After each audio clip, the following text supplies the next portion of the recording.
அனைத்திந்திய அண்ணா திராவிட முன்னேற்றக் கழகத்தினுடைய கூட்டணி குறித்த பேச்சுவார்த்தைகள் எல்லாம் நல்லபடியாக போய் கொண்டிருக்கிறது. சுமூகமான ஒன்றை எட்டியவுடன் விரைவிலேயே தலைமை கழகத்தின் சார்பிலே உங்களுக்கான அறிவிப்புகள் வெளியிடப்படும். காங்கிரஸோட அதிமுக பேச்சுவார்த்தை நடத்த கூறப்படுது. 12 சீட்டு வரைக்கும் அதிமுக கொடுக்கறதாவும் அவங்க இல்லை, யூகங்களுடைய அடிப்படைகளுக்கெல்லாம் நாங்கள் பதில் சொல்ல முடியாது. சார், கலைஞர் மெமோரியல் தொடங்குறது கூட திறந்த வைப்பு கூட காங்கிரஸ் புறக்கணிச்சிருக்காங்க. அதனால் அது வந்து அதிமுக பேச்சுவார்த்தை காங்கிரஸுக்கும் திராவிட முன்னேற்ற கழகத்தின் கூட்டணிக்கும் உள்ள கசப்புகள் வெளிப்பட்டிருக்கிறது. அந்த கசப்புகளுக்குள்ள நல்ல மருந்து அண்ணா திராவிட முன்னேற்ற கழகத்திடம் இருக்கிறது என்று காங்கிரஸ் நம்பினால் விரைவில் நல்ல பதில் கிடைக்கும். அதை நாங்கள் வரவேற்கிறோம். அதாவது இந்தியாவின் பிரதமர் நரேந்திர மோடி அவர்கள் புரட்சித் தலைவர் எம்ஜிஆரையும் புரட்சித் தலைவி அம்மா அவர்களையும் அவருடைய நீட்சியாக இருக்கிற அண்ணன் எடப்பாடியாரும் அதனுடைய உள்ளடக்கம்தான். ஆக எம்ஜிஆரையும் அம்மா அவர்களையும் பாராட்டி புகழ்ந்து பேசியிருப்பதை நாங்கள் வரவேற்கிறோம்.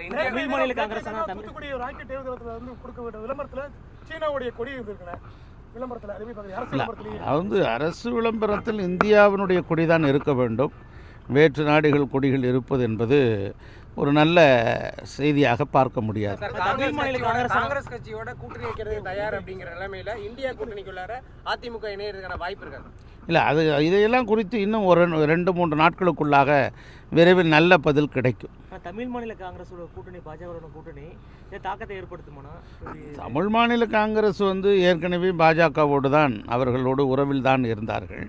அவர்கள் தற்போது பாஜகவோடு இணைந்திருக்கிறார்கள். அண்ணா திராவிட முன்னேற்ற கழகத்தில் அவர்கள் பிரிந்ததனால் பெரிய தாக்கம் ஒன்றும் இல்லை.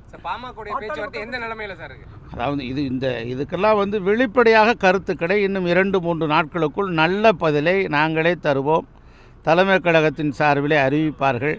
எங்கள் பொதுச் செயலாளர் இன்னும் 2-3-4 தினங்களுக்குள்ளாகவே மிக நல்ல செய்திகளை எல்லாம் அறிவிப்பார்கள். இந்த நாடாளுமன்ற தேர்தல் களத்தில் மிகப்பெரிய ஒரு யூகங்களை அமைப்பதற்குரிய திட்டமிட்டு கொண்டிருக்கிறோம்.